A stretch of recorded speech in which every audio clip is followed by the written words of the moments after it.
I like to think, but it's easy when you're by my side. No point in calling, you just have to see the fundamentals of our love tonight. Cause I've been looking at a photograph of you, and I've been thinking about all the ways you move. This isolation got me feeling like a movie, my love. Yeah, when I wake up, I feel empty, not beside you. My whole life been searching just to find you. This quarantine, it hasn't got the right to. Yeah, but it's a vibe.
Some viewers may find the following video disturbing. Viewer discretion is advised.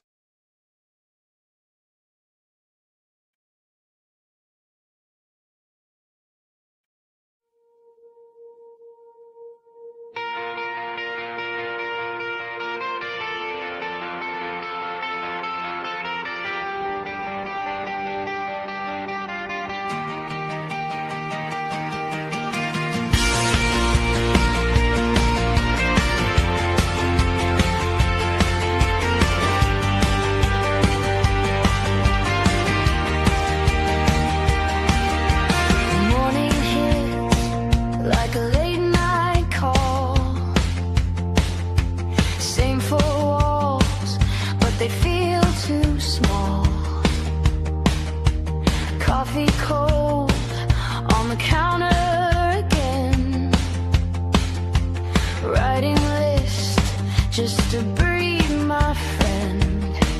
You say maybe like it's all you are, but I see thunder sleeping in your heart. You've been shrinking yourself just to fit that frame. Tell me, when did your fire start to hide its flame? Rise from the static, break through the habit. You were never made to stay this low. You're stronger than panic, more than the damage. There's a world inside you. Let it go, let it go. Rise from the static, let it go.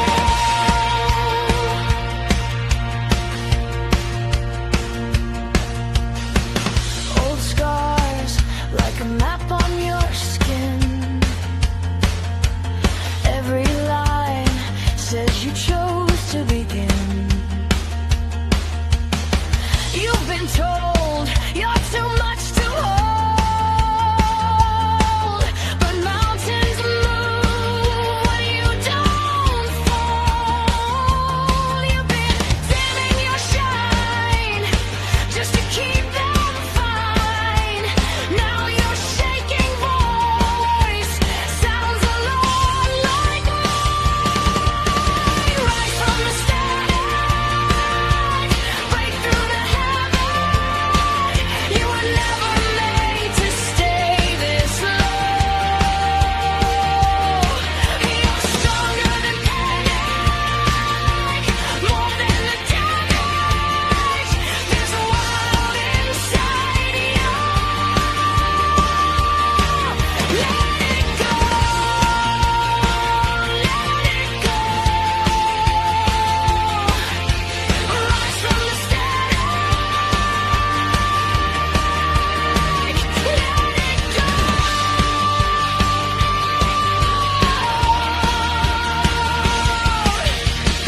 Breathe in all the years you survived.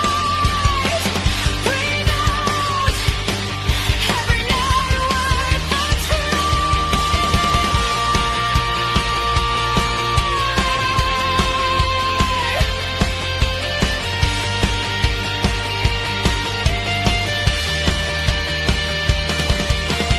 This is the moment you step through the fear.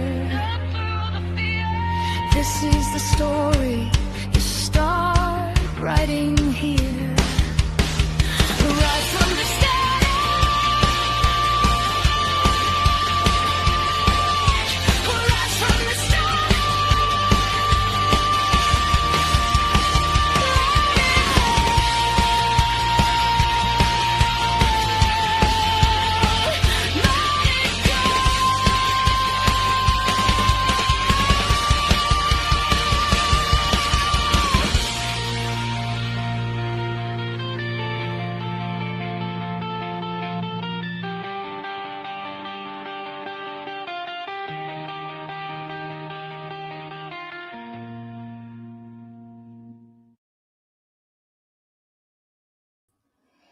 Welcome and thank you. Prayers going out to Lips family for the passing of her grandfather. I'm very sorry to hear that, Lips. Very sorry to hear that. I'm going to get right into what's happening. And let's see, is my thing all right? Make sure this. Okay, can y'all hear me? Okay. Hello, hello. Okay, hopefully that cuts off the background. My refrigerator condenser makes a god awful noise all the time, and I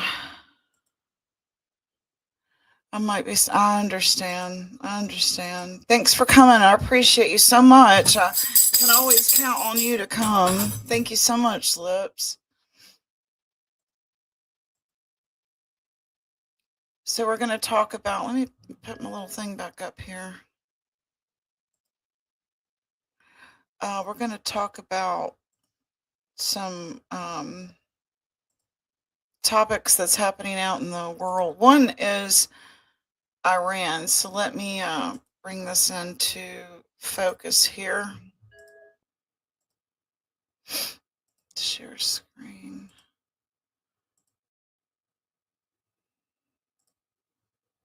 And this is Fox News that I have getting ready to share with you guys. Because I'm going to mute out and we're going to watch this real quick.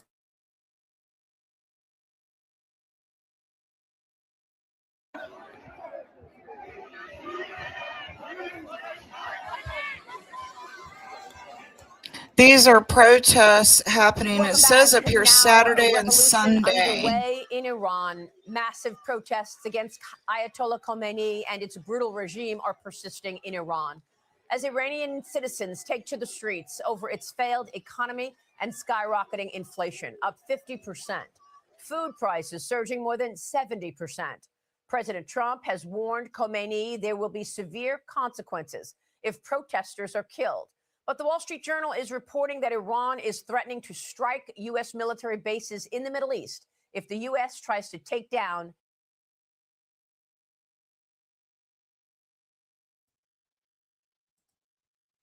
No soup for you.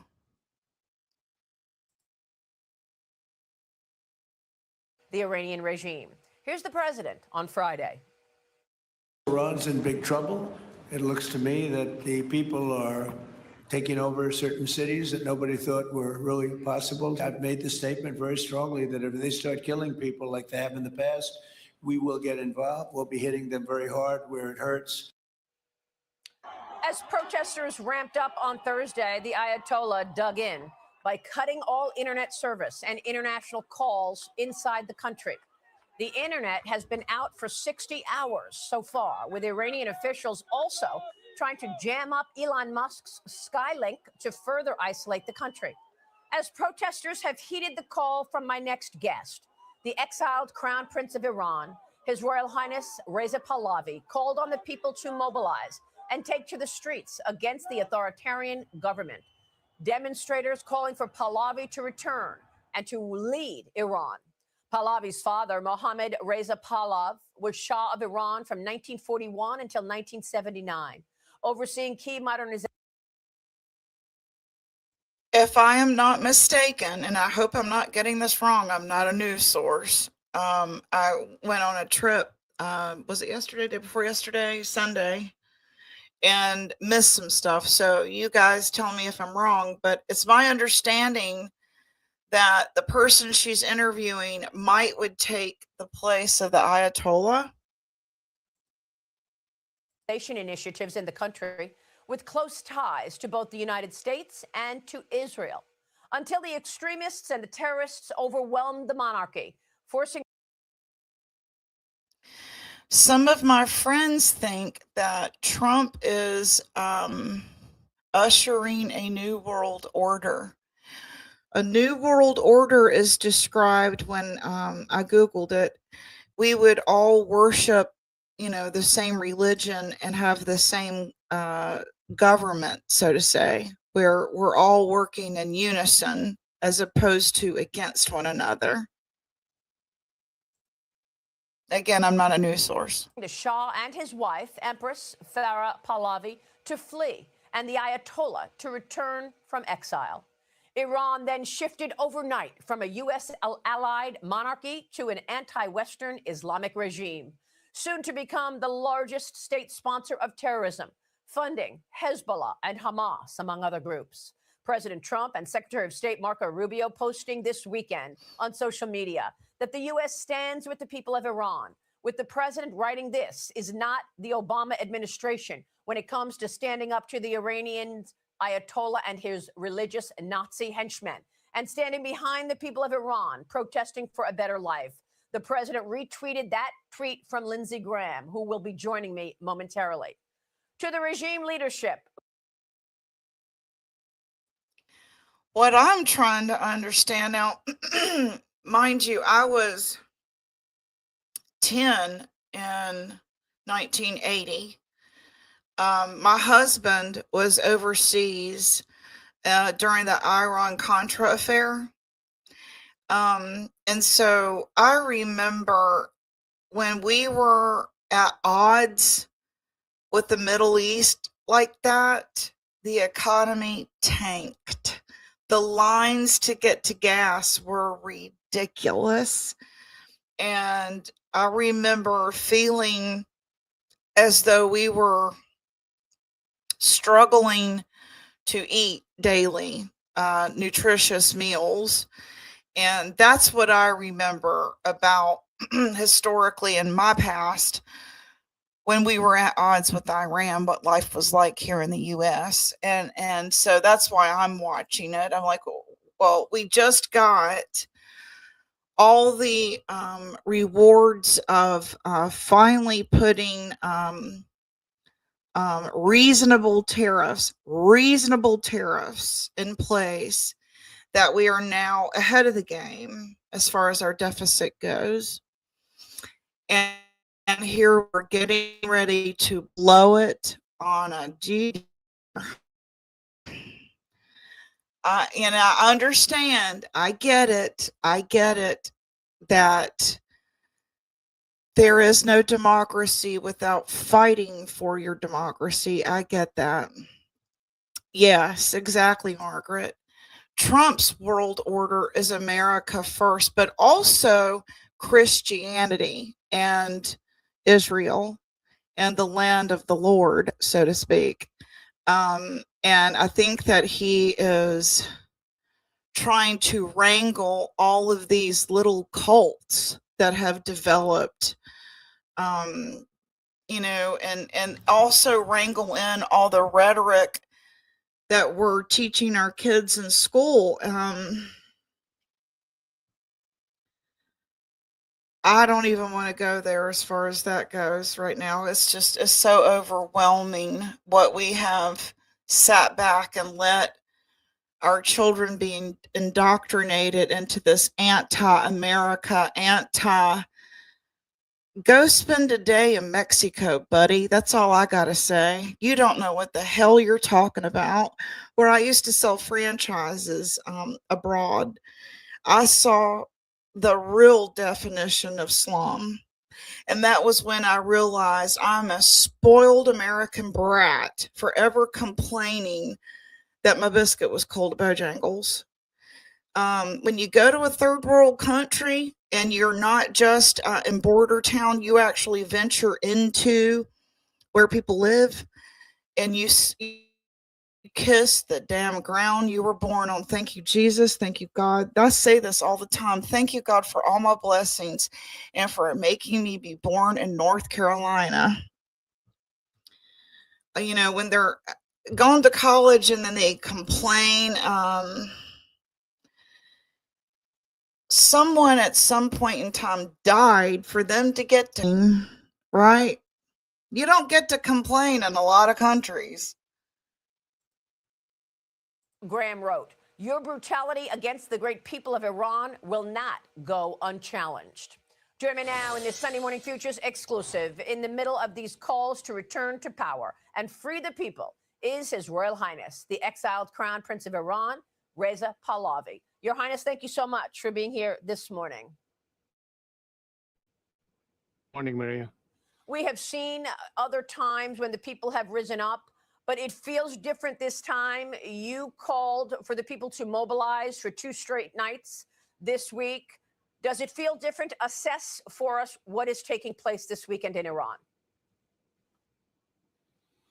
Maria, to put it into perspective, in the last 48 hours, Iranians have suffered more casualties than America did after the 9/11 attack. This is a moment that is defining.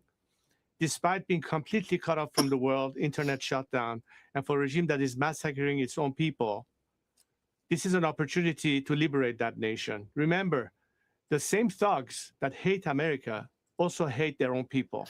Amen. And this is an opportunity to help a nation that starves for liberty. Unfortunately, our kids are being taught to hate it and to go against it, and that law isn't order and you don't have to obey it. And then they wonder why their babies are getting shot. Starts to be rejoined with the free world and to have the same relationship that we had with America before this revolution occurred. And if Bandit can smoke crack on a live stream and it have commercials on it, and if Ernie can talk about living with AIDS and they put Big Tarvey commercials on it, I'm not going to censor what I say anymore. I'm going to say dead and shot. To liberate ourselves and come back to the fold and contribute to world peace and stability regionally and beyond. Now, Your Highness, you have called for the opportunity to become Yeah, I saw the that too, transitional Lips. leader. You've said many times with me on this Oh, program, okay. you are hoping to be a transitional leader. You What get is my your point, plan though, in that right? transition? I'm What not would the first censoring what I 100 say days look anymore. like? Freedom of Because speech, we know that these motherfuckers. protests are economic in nature. They are about food and life and democracy second. Maria, I'm a fighter pilot. I've trained all my life for exactly this moment, and people are calling on me to step in and lead this transition. I'm here to lead and help our nation go through that transition. But beyond liberation, we have to have a plan for a stable, smooth transition, a plan that, unlike other scenarios we witnessed in our neighborhood, like the de-Baathification in Iraq, will not lead to chaos. We have to ensure stability. We have to be able to protect the citizenry, We have to be able to stabilize the economy. And for that, we have very comprehensive plans. I'm helped by numbers of economists, scientists, jurists, Gotta and have a little specialists in comedy every in field, there. so we can, in fact, address all of these issues the moment the opportunity comes. More importantly is what we're doing right now. As you can see, people are still fighting despite this crackdown. They hope that there will be assistance in protecting them from further bloodshed. I've called upon further strikes, and that's beginning to unfold. We're beginning to see more and more defections, which is very important as part of the transition. So all of this is at play as we speak. You have tweeted directly at President Trump, and you have a message for President Trump. What is that message, sir? Mr. President, you have already established your legacy as a man committed to peace and fighting evil forces. There is a reason why people in Iran are renaming streets after your name. They know that you are totally opposite to Barack Obama or Joe Biden. They know that you're not going to throw them under the bus as they have had before. This is why they believe that this time they are empowered by the hope that you have their back. Your words of solidarity with the Iranian people and your administration has had tremendous positive effect. Let's hope that we can permanently seal this legacy so that we and you can make Iran great again. Let's partner on this and have a better future for our countries and for our people. This is an opportunity that has presented itself. I'm prepared to return to Iran at the first possible opportunity. I'm already planning on that and the transition team. We hope only that the Iranian people this time will be victorious, and they will be, because I know that Iranians are prepared to die for this cause, and so am I. We're doing everything we can, and I think it's not just for us as Iranians, it's for the whole world. Iranians are prepared to sacrifice not just for themselves, but to make sure that all the evil that has been brought by this regime from the time it came to power dissipates, and we can finally breathe in an atmosphere of tranquility, good relationship with our neighbors, with the Israelis, with our Arab neighbors, and the rest of the world. And this will happen because, unlike this regime, this is the commitment of a nation. Are you willing to make the commitment to free and fair elections after the transition? Sir, how long are you expecting a transition to take, and what happens then? All right, so listen up. State Farm was trying to charge me $100.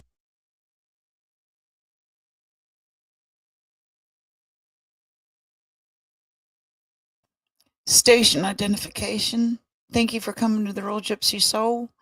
We're just talking about Iran, and then we're going to talk about what the hell happened to Mickey Rourke. I used to get pregnant every time I watched his movies. What happened? Okay, let me go back to this real quick. Skip that commercial. Important process in the And we'll democratic listen process to is him for a little bit people more. to have the opportunity to have their representative debate all what needs to be debated in a parliamentary process. My job is to lead this transition, to make sure that no stone is left unturned, that in full transparency, people have an opportunity to elect their leaders freely and to decide their own future. I have to make a phone call real quick, so I'm going to let this play with my overlay on, okay? I don't want to get strike.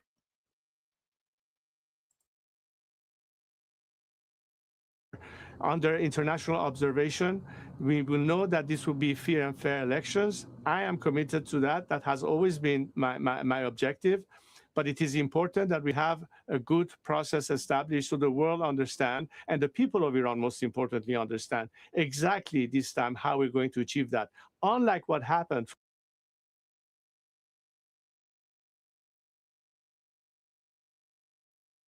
47 years ago, where nobody really had a clue what it would mean to have what Khomeini planned for Iran. And by the time they woke up to it, it was too late. This time, we cannot afford not to be clear on the alternative. I think the alternative is clear. The people have spoken. They have their trust in me, and I've stepped in at their request to provide them with that process. I'm committed to. I'm going to make baked spaghetti with a salad and some garlic bread, and I needed him to pick me up some garlic bread, so I had to make a phone call. Sorry. That, and I will do everything that I can. Put a 1 in the chat if you like baked spaghetti. With a democratic alternative in Iran. So how long do you expect the transition to take? We have to try to do it as soon as possible. Yeah, shit's Realistically broke now. speaking, it can take a couple of years because a lot of things need to happen and people need to be able to organize themselves, the right structures and everything. So it's a process that shouldn't take longer than that. And it all depends on how successful we are in implementing the immediate short-term needs that will stabilize the country. All of that will have an impact on how quickly we can address that issue and bring the transition period to a minimum amount of time possible.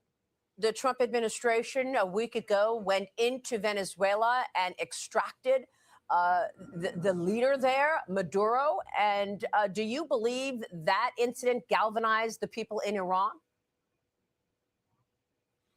Look, every time countries are liberated anywhere in the world, it's a positive message of encouragement to other nations that are still gripping up with unwanted systems and regimes. It's a message of solidarity across the world.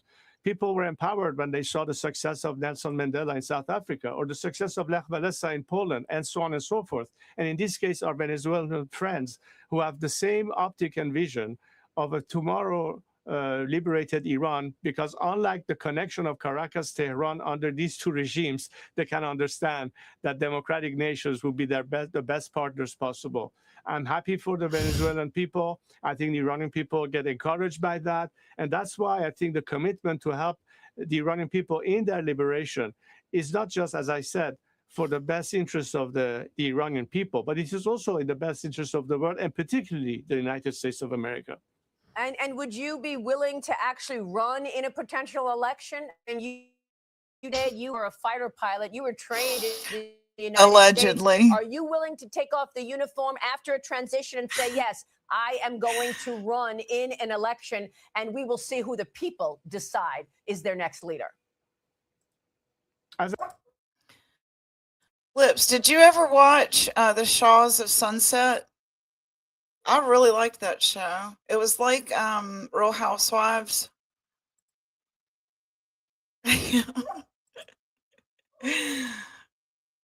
I said, I'm here to lead, but the choice is that of the people. My job right now is to make sure that we achieve that transition, that as an honest arbiter, I'm a unifying force. That's why they're calling my name, because they have their trust in me. It's a huge responsibility that I intend to carry out to the best of my ability. Your Highness, there is an issue about the Chinese Communist Party as part of this story as well. The Chinese finalized a deal back in 2021 to acquire ports in Iran. Are there plans to try to separate from the Chinese? How do you see that playing out? Look, Maria, this regime, out of weakness, have offered far too many concessions, whether to Russia or to China. We don't believe that the future of Iran has to be antagonistic to Russian or Chinese interests. We just don't want to have unfair, imposed, imbalanced arrangements. Most of these arrangements. Here lately, it's been, same old thing. So we picked, he's got sports, and I think he got his Hulu. So I've been watching other stuff besides YouTube. It's the same old stuff, man. A lot of people have quit going live. Arrangements have been unfair and balanced. Nobody's making any money, so they're going to do other things. So long as we can defend our national interests, we are prepared to deal with any bloc, so long as it's based on fair trade. And I think this is an element that will obviously be an issue of discussion in parliament and future governments in Iran as we determine our foreign policy and relationship with the whole world. So you think that could be part of the conversation, trying to get the CCP out of owning those ports? As I said, this is something that has to be decided once we have a functioning democratic government. In the meantime, we have to be able to also protect the best interests of our nation. And that's why we should have an open mind as to how to deal with that, because we don't need to have further confrontation with anyone. We have to bring it back to sanity, responsible, pragmatic, and objective analysis, and see what's best. And hopefully we can have, based on mutual interest, a different arrangements than the one that we currently have, that is totally lopsided, undermines Iran's national interest. That we cannot stand for, and I will not stand for. And this story is so enormous to actually think about the idea of potential freedom. and a free Iran. I don't see a lot of the international media covering it, like the BBC, for example. What is your take on the media's role here? Well, look, mainstream media is entirely missing the actual narrative and ask that the people of Iran have. And again, when you have absence of internet and the feedback from Iran, it is very difficult for the world to understand really what's happening. Yeah. I hope that the media ultimately feel responsible in giving fair coverage to the facts on the ground in Iran, rather than to offer some This part's very unfounded interesting. opinions or biased interpretation of what's happening. But regardless of whether the media coverage exists or not, we know what we need to do as a nation. But I think the world that has been in awe of the courage and determination of our patriots have bypassed media. They do hear from the Iranian people.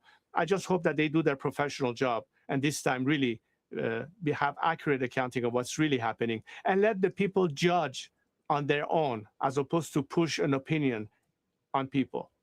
And Your Highness, before you go, I want to get your take on these threats from the Iranian Khomeini regime, saying that they will target U.S. military bases in the Middle East should the Trump administration get involved here. Are you expecting the administration, do you want to see the administration go into Iran and take out Khomeini? And what about the threats that they will hit back at our military installations in the Middle East? Look, the people of Iran have responded and reacted positively to a promise of intervention by the president and his administration, that if the regime... See, so there you go. He's just fulfilling a promise to intervene. So you've heard it from him himself, that this is what the people there want. regime turns their gun and continue massacring. However, if he does not get control of mass perception, it doesn't matter what he does. Perception is everything. Without it, you have nothing. Some people, that will not remain unanswered. That's the ask on the ground. We need to make sure that this time the Iranian people are successful. That kind of assistance will go a long way in letting the Iranian people prevail in this war that we have against this regime. And we need to cut the snake's head off for good, so it can no longer be a threat to Iranian interest, to American interest, to regional interest. And the only solution is to make sure that this regime goes down for good and the Iranian people can liberate themselves, because they are, contrary to this regime, that is a sworn enemy of America. We Iranians are a friend to America. We proved it before and we'll prove it again. Your Highness, when was the last time you were in Iran?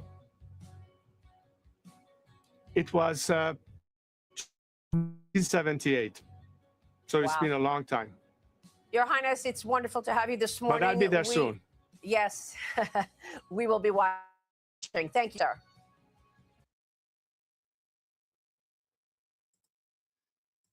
Okay, now we're going to talk, we're going to switch gears and talk about what the hell happened to Mickey Rourke.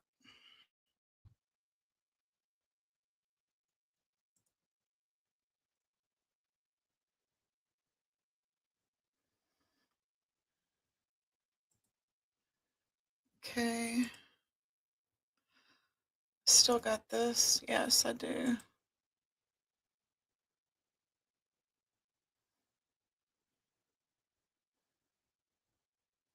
I'm going to show you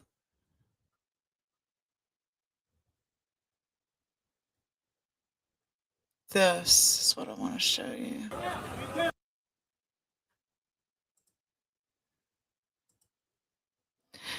In my opinion, this is what happened to Mickey Rourke. When I was younger in New York, a guy walked up to me on the street. And I was sitting there with a piece of paper. I was lost. I was in the village. Guy comes up. Trigger and he warning. says, can I help you? I must have looked lost.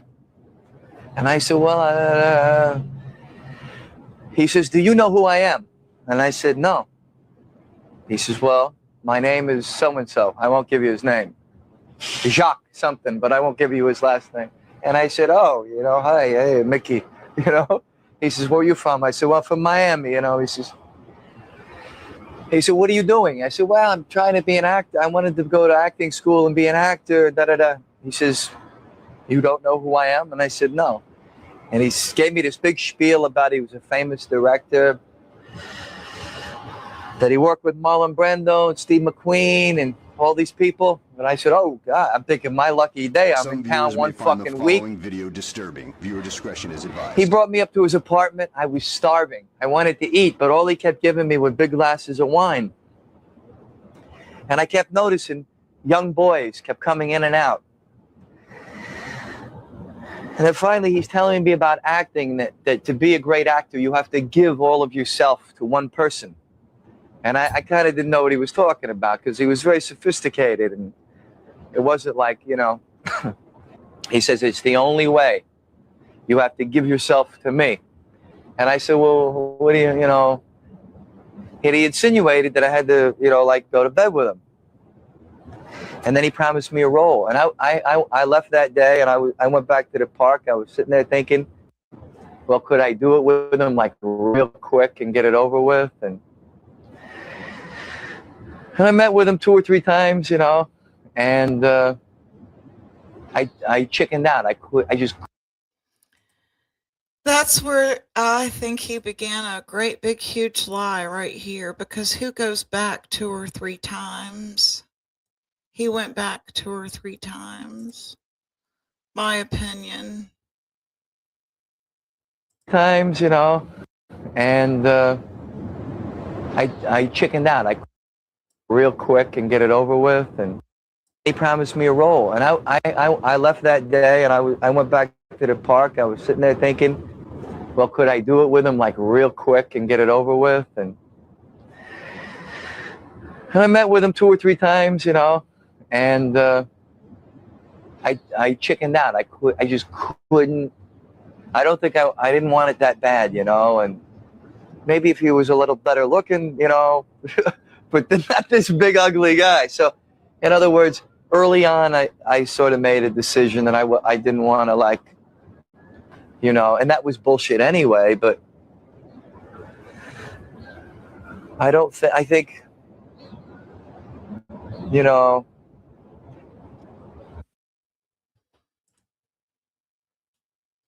A bigger rush than you've been getting from movies. Yeah. So that's the reality, isn't it? Yeah.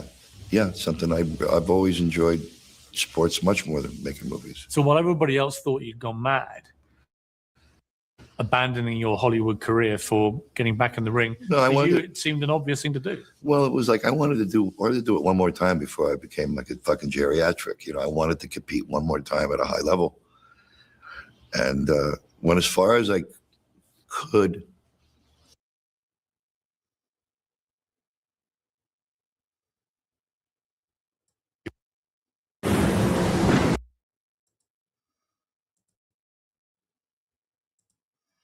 Okay, 2 seconds. Let me get through this commercial.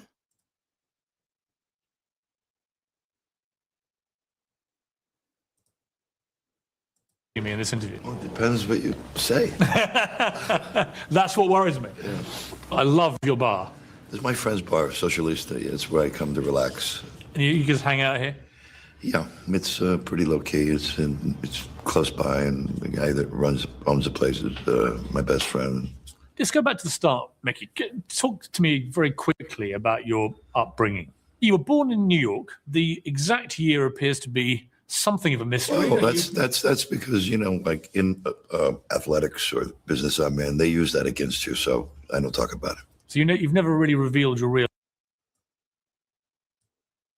Usual. It was very violent. It was crazy.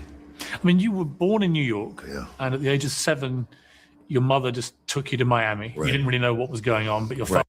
So there's the truth. He wasn't born in Miami. The first interview I showed you, he says he's from Miami.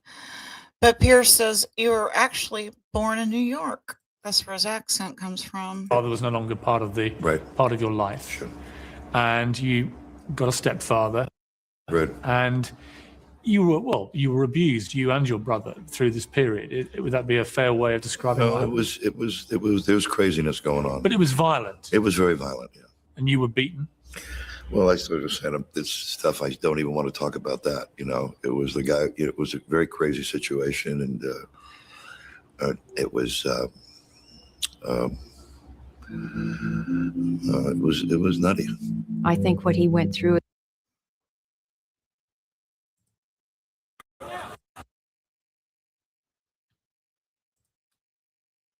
Put it in already? Mickey Rourke's raw and revealing lost tapes, chilling with pals Tupac and Johnny Depp, loving kisses from his pet Chihuahua, and tooling around Miami Beach in his Rolls Royce. There's one thing that, I'll never let anybody take away from me, and that's my dignity and my. Extra sat down with worn out Mickey just weeks after he ditched acting to start boxing again. I needed to go back and do something I loved doing because I started hating acting. I hated being called an actor. And he invited only us inside his 42nd birthday bash to grab this raw video of Mickey hanging with Johnny. I'm getting acting tips from Johnny now, so, because I forgot all my technique, I'm getting some boxing tips here. But while Johnny's career took off, Mickey's crashed and burned. I should have did what Johnny did. Just kind of kept my mouth shut and not have been so angry. If I had a movie that just made $100 million or $200 million, I could behave like an and get away with it. Give me a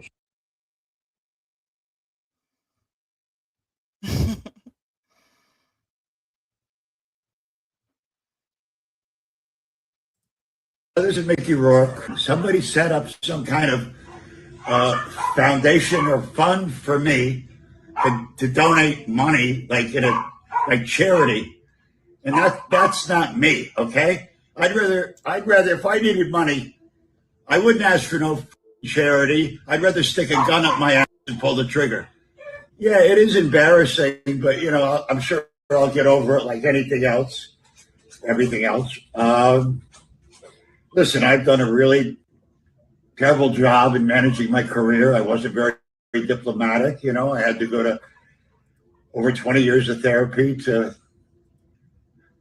get over the damage that was done to me years ago. There's only one person I can think of that would do such a thing, and I hope that it's not the person I'm thinking about, but Can you imagine when this race is won? Turn our golden faces into the sun. Praising our leaders, we're getting in tune. The music's played by the madman. Forever young, I want to be forever young. Do you really want to live forever? Forever, forever, forever young. I want to be forever young.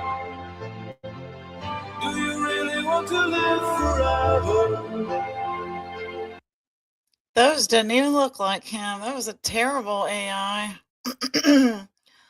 These really scare me, though. Check these out. Mickey Rourke underwent several poor synthetic surgeries that stripped away his good features. The former actor and wrestler got rhinoplasty procedures, face implants, and facelift procedures, which turned out to be disastrous. So he underwent tons of surgical quick fixes around this time and made his face look even worse. Mickey Rourke underwent several poor synthetic surgeries that stripped away his good features. The former actor and wrestler got rhinoplasty procedures, face implants, and facelift procedures, which turned out to be disastrous. So he underwent tons of surgical quick fixes around this time and made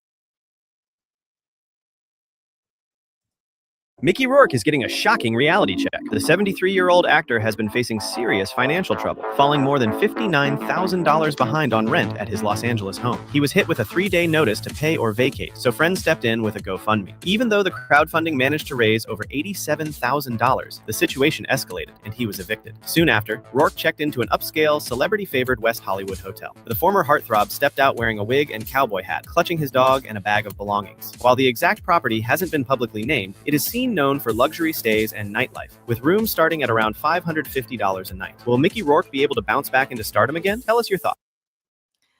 All I know is the people in his life are not.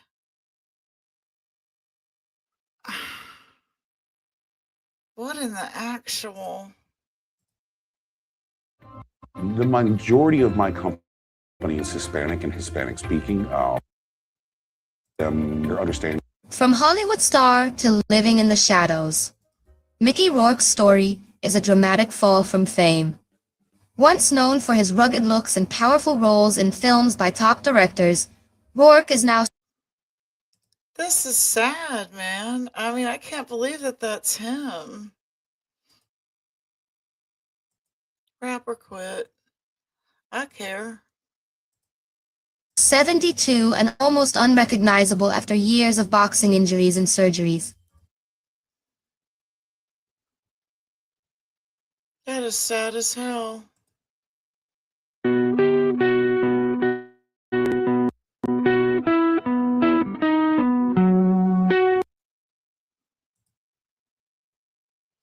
See, that when they're in the middle is what he looked like in 9.5 weeks. Real James Dean kind of look.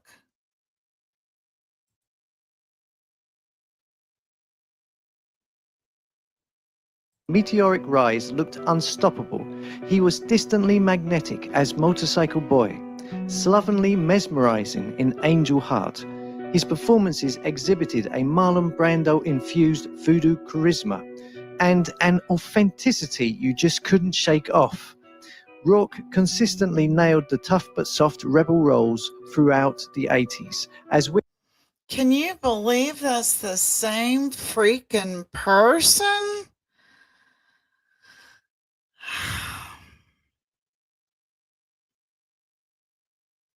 I don't look anything like I used to, though, either, so he was something else. If you think at 25 of them, you're a genius. You ain't no genius. Now, only the other day. That's sad as hell. Talking about his past and his movies, and yet all the stories reporting it are all about how his face has changed, what happened to him, and why, etc., etc. So what exactly did happen to Rourke? And why and what is it about him that made him such a great actor, but also make him chuck it all away? 'Cause he was hot as hell, that's why. Are you very different from the people Are you kidding me? you play so far? I think there's a connection Holy cow. somewhere. I mean, there's a piece of me that is a lot like a lot of them. You know, it's I find just take pieces from myself that I can, or pieces from the character I can combine. So it comes fairly easy. Of course, Rourke's late 80s success didn't last. He self-destructed and spectacularly fell from grace. He gave up acting and became a professional boxer, busted up his face, got facial surgery, made a spectacular movie comeback, went back to fighting, pissed off Disney, fell out of favor again, and so it goes on and on. It's been a...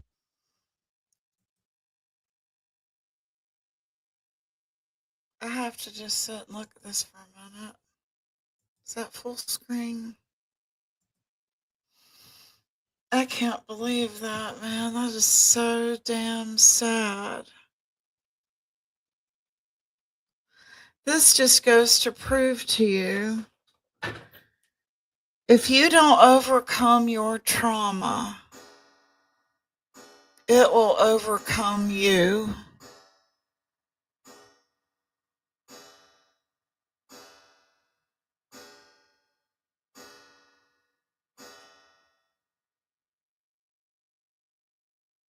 As the bell tolls.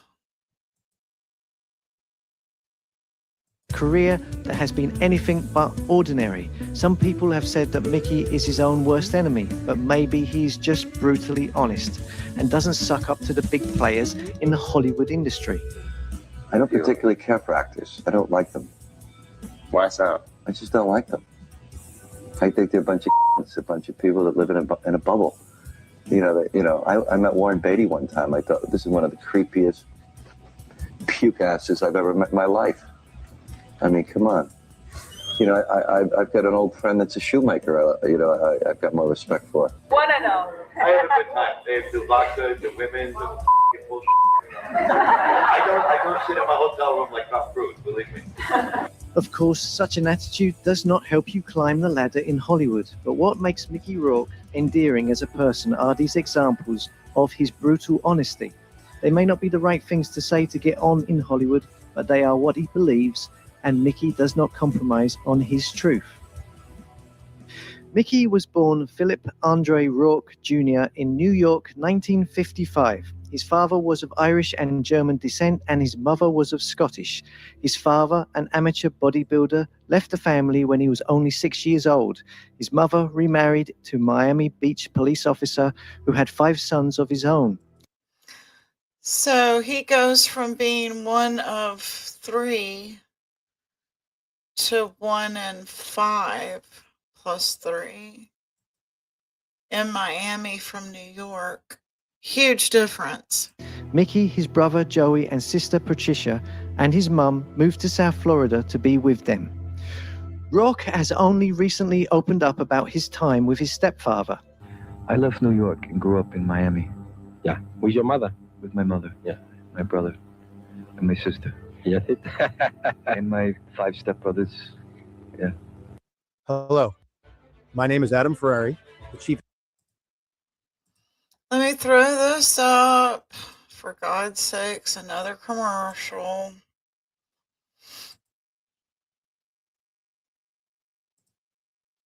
Yeah, I didn't like Miami too much. No? No. And your childhood? Not very much. Not too much. Not too my much. hand's shaking now. Yeah, you start to talk about it, my hand's gonna start shaking. He said in 2007, "My stepfather used to crack my head just because he felt like it. He was big, very big and mean. He was physically abusive to my mother. I hated the guy for hurting her, for making her afraid. For years, I wanted nothing more than to take him down. In our neighborhood, there was some community services center set up to give kids a place to go and to keep us out of trouble. That's where I first found a speed punching bag. To me, it represented a ticket to manhood. I couldn't beat my stepfather, so I guess I started taking it out on everyone else over time." So all that totally explains to me what happened to Mickey Rourke.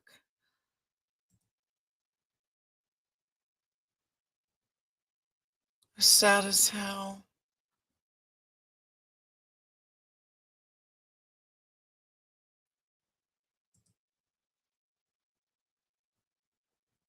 Am I still,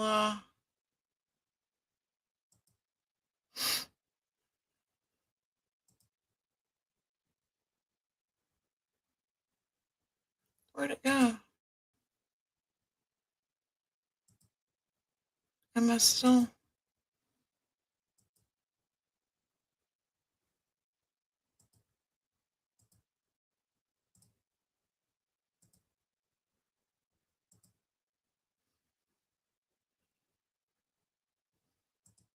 Let me set this up here.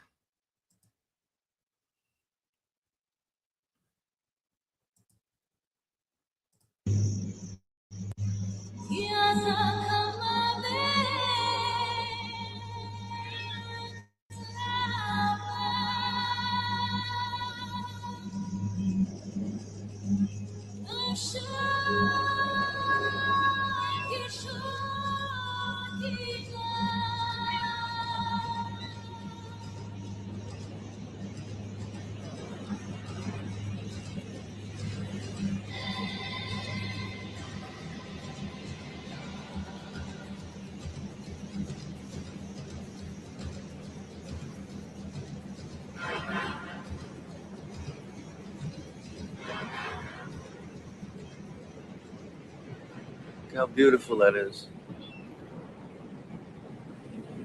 So beautiful. So dangerous. Why did you give me the deed to the hotel? Why not? Seem to have made an impression on me. Do you think we're salvageable?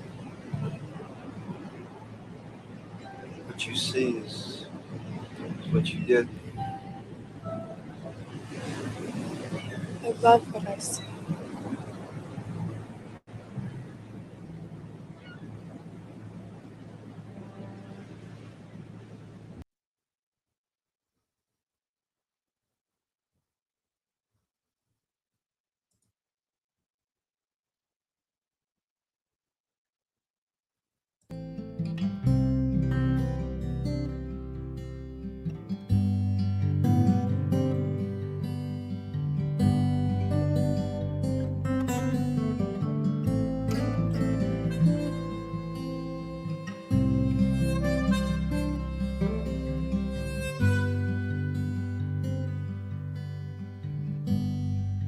Tells the wind all her secrets. They blow out to sea, wash up on beaches. Then the water knows her truths. And when the moon lights up her face, her freckles mirror the stars in space. And she knows where she came from. Bravely climbs her greatest mountains, walks 1,000 miles, but who's counting? Then one day she sees how far she's come. She knows she's never alone, for in her body she's found home, and the freedom is so sweet. Got a gypsy soul that was meant to roam, and she follows where it tells her to go. She falls in love with love. She sees the world from above, and this moment is the only time she knows. She leaves away footprints. She finds stillness in the movement and peace from the pain. For each wound is a teacher. She finds strength in what she thought would beat her, but no scar is left in vain. She sees the truth behind the lies. Fear wears such a great disguise, but it is love that wins the game. So she bets it all for love, doubles her fortune, buys a new pair of gloves, so she can sleep under the stars.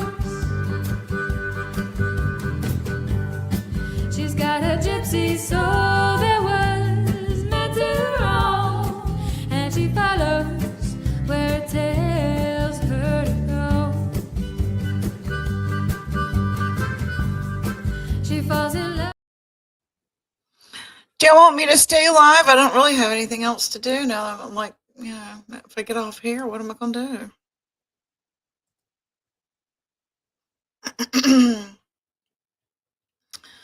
Let me put my thingamabob back up here.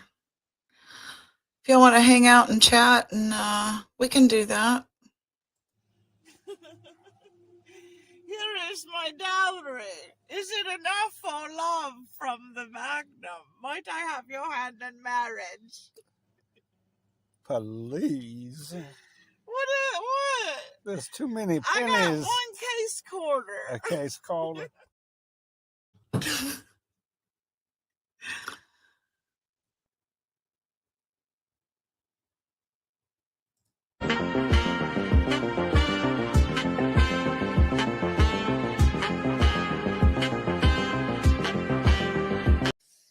I'm a nobody. should I'm a quit. loser. That's I'm a because you bum. don't I'm a grow into the bozo. I'm content neither here nor the there and all that content jazz. not COVID. Yeah. What happened to COVID? He was cool. God, you people are fucking retarded. What happened to him? Y'all know? Y'all still here? All right, get me some coffee and I'll hang out with you wonderful folk. Yeah, I think I still got a cup over there I can make. Let's see what else is going on in the world. We go to the news.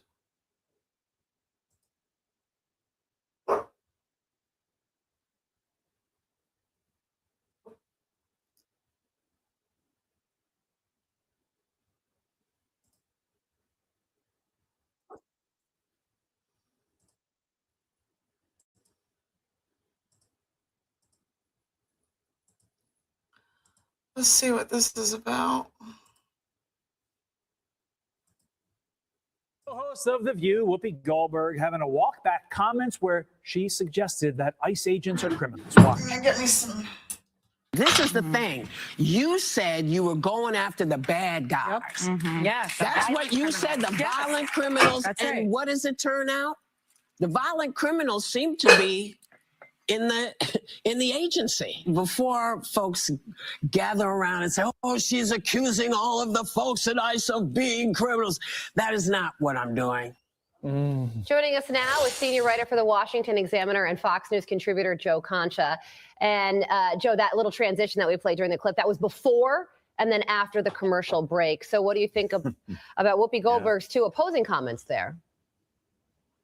Carly, Todd, I think Whoopi only walked back those statements because she was told to do so by ABC's legal team. And when she walks back these statements, I mean, it's basically the broadcast version of a hostage video. You could tell she did not want to do it, but she had to do it because ABC has been sued before by President Trump, by the Trump administration, and they've had to settle to the tune of millions of dollars. But then again, let's put it this way. The main point is that Crazy Town has only been expanded in terms of rhetoric from the left. I mean, ICE is putting away, as we know, and deporting violent criminals. We're talking about sex offenders. We're talking about child traffickers. We're talking about murderers and rapists. And every mayor in every major city where they're carrying out their operations should be thankful for making them look better and making their cities safer for everyone. And again, if you hit any law enforcement officer with a car or an SUV, those are considered deadly weapons. There will be consequences. And in this case, the ICE officer who was hit, he had been rammed by a vehicle not too long ago that required him to get 33 stitches. Overall, ramming or attempted rammings of ICE officers is up 3,200% when compared to 2024. But that's a stat you're simply not reading or hearing very much in terms of the coverage we're seeing out of Minneapolis by much of the media outside of this network. Todd, I feel like The View was due for an inflammatory headline-making comment. And here we go. They kick off the new year just the way they always ended the last one. Before we let you go, a new Gallup poll finding that 45% of Americans now identify as independent, rejecting the country's two major parties, which both sit at 27%. 30 seconds to you. How should Republicans take that knowledge, take that data, and use it to their advantage in the midterms? It is amazing, Todd. I mean, Gallup has never found.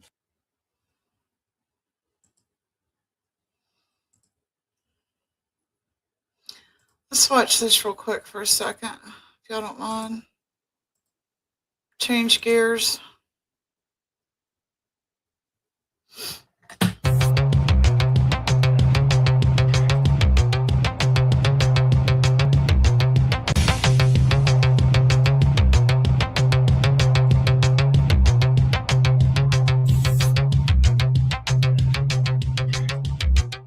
Actor and director Timothy Busfield, best known for his roles in The West Wing, 30-something, and the iconic film Field of Dreams, is now facing serious criminal allegations.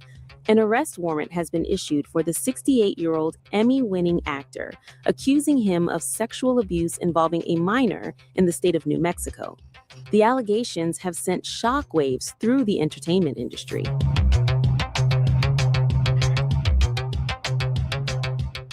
According to court documents obtained by KOAT, the investigation began in November 2024 when police were dispatched to the University of New Mexico Hospital. A doctor at the hospital had contacted authorities, raising concerns that ultimately led officers to speak with two parents. Those parents told police that their children were actors on the Fox series The Cleaning Lady in 2024, a show Timothy Busfield worked on as a director from 2022 to 2025. It was during this time, they allege, that Busfield grew closer to the boys. According to the arrest warrant filed by Albuquerque police on January 4th, Busfield allegedly encouraged the children to call him Uncle Tim.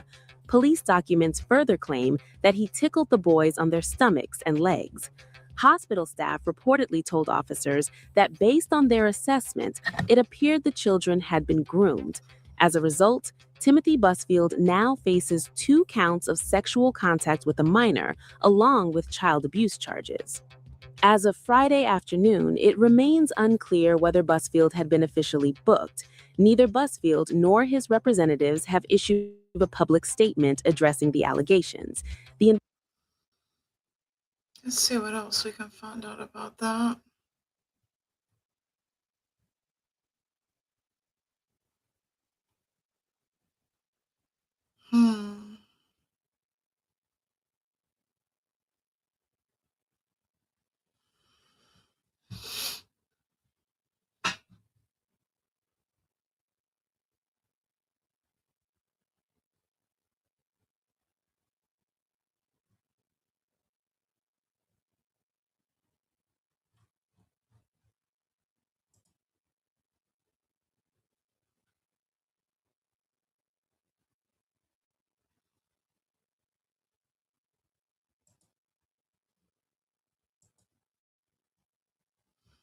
Felicia, you want to help millions and millions of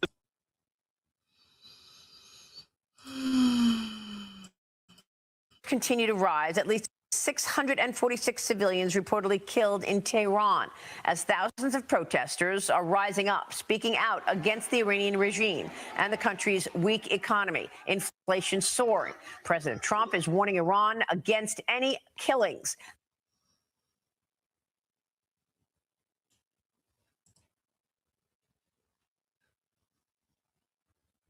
I don't see anything new with Iran this morning, but we will look at this here. All right, everybody slow down. We're going to come to a stop here until it's safe to go because we are keeping each other safe. Because whose streets? Our streets! Whose streets? Our streets! I want to hear you say it. Whose streets? Our streets! Whose streets? Our streets! Whose streets? Our streets! Siga la migra! Siga la migra! Say her name! Say good! I will make. Whose streets? Our streets! Whose streets? Our streets! Whose streets? Our streets! Whose streets? Our streets! Whose streets? Our streets! Say her name! Renee Good! Say her name! Renee Good! Say her name! Renee Good! Fuck ICE! Fuck ICE! Fuck ICE! Fuck ICE! Fuck ICE! Fuck ICE! People, you can fill the streets out a little bit. You can move out from behind the banners. Don't get too spread out, though. Make sure you're armed, at least arms length away from somebody else, okay? Whose street? Our streets! Tell me whose streets these are! Our streets! Whose street? Our streets! Whose street? Our streets! We're slowing down just a little bit, and we're keeping the energy up. We'll be starting in just a second. We're going to get real comfortable in these streets because whose streets are these? Our streets! Whose streets? Our streets! Whose streets? Our streets! Whose streets? Our streets! Whose streets?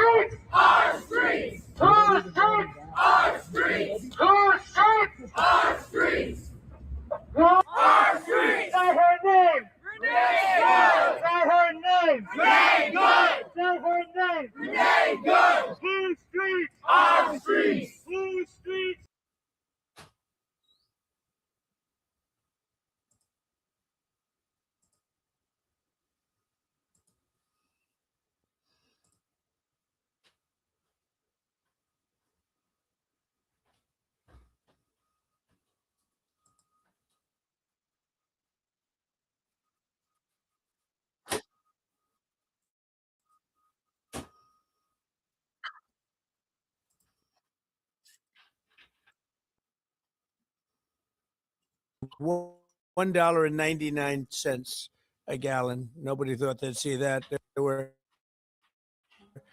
$4, $5, and $6 a gallon under Biden. In the 4 years before I took office, our southern border was surrendered to criminals, drug cartels, human traffickers, and child smugglers.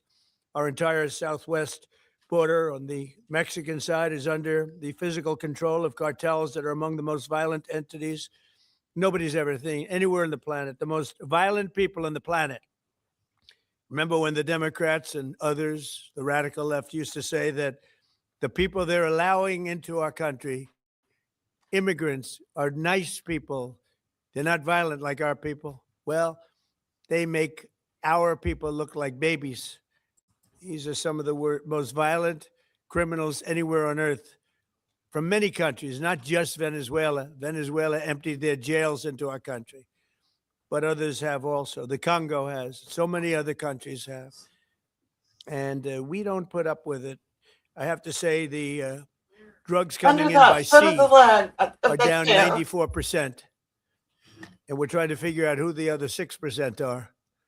But they're down 94%, and we're going to start hitting them on land, which is a lot easier to do, frankly. I don't know where they are. But these are a direct military threat to the United States of America.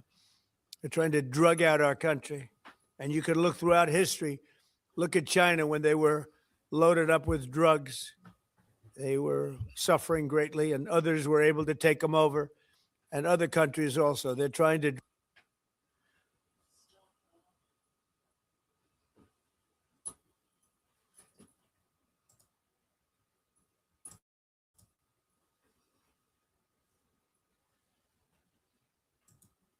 Ever feel like using AI makes your day busier instead?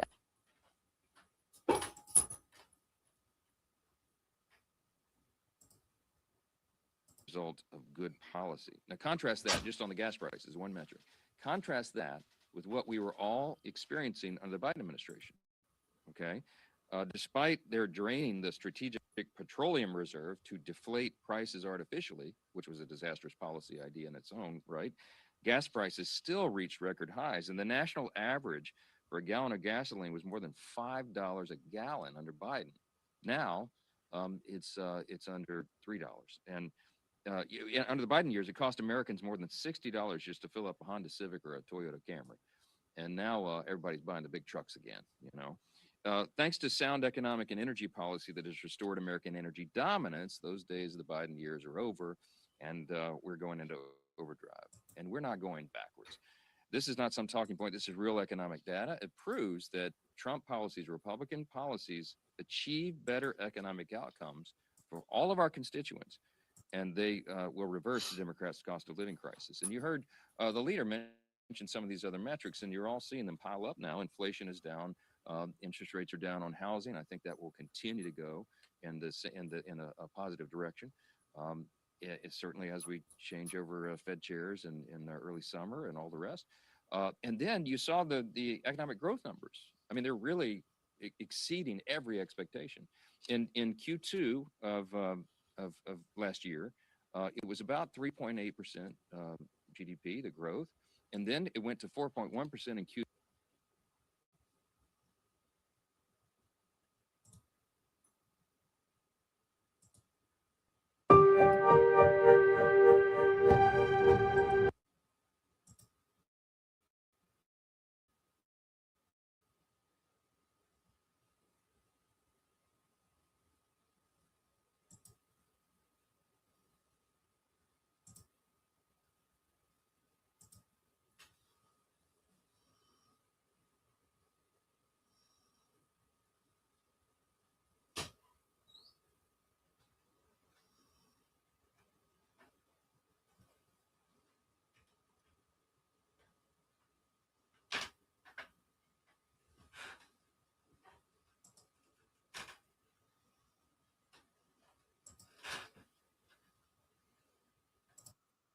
Different place. Washington, D.C. is great. Now we're going to also beautify it. We're going to put a topping on the roads. We're not going to rip them apart and take 4 years to build a road that was exactly the same by the time you build it. but we're going to put toppings. We're going to put new medians in. We're going to get the graffiti off. We're going to put tiles up in the tunnels where the tiles are missing. We'll do the whole tunnel instead of, a little area where you see new tiles, old tiles that never look too good, but they could use it. They've been up for 50 years. They've served their.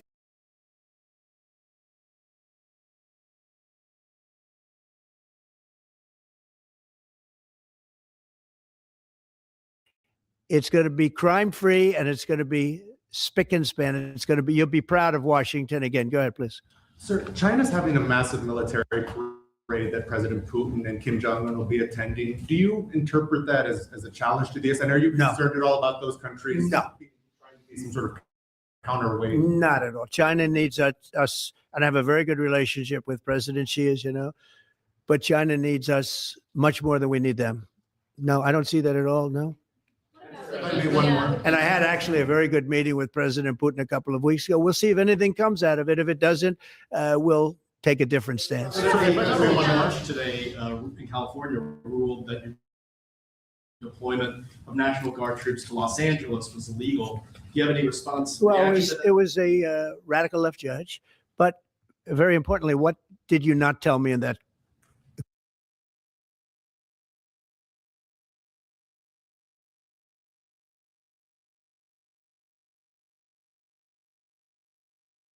Is private student loan debt wrecking your life?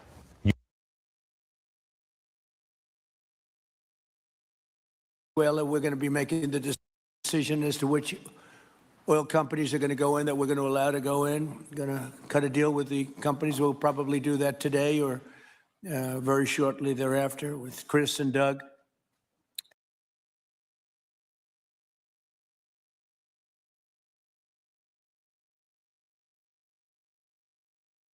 And so is the Prime Minister, both. And they're coming, and they may be in this room right now. I don't know, because we're late.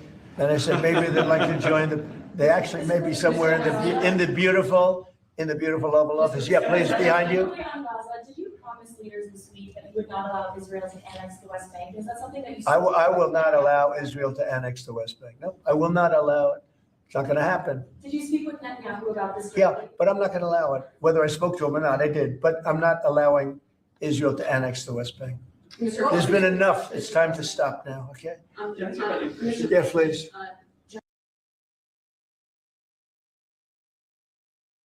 As the Islamic Republic uses brute force to put down fiery protests breaking out across the country, including in Tehran. Madeline Rivera is live in Washington with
It's harder than I like to think, but it's easy when you're by my side. No point in calling, you'll just have to see the fundamentals of our life tonight. Cause I've been looking at a photograph of you, and I've been thinking about all the ways you move. This isolation got me feeling like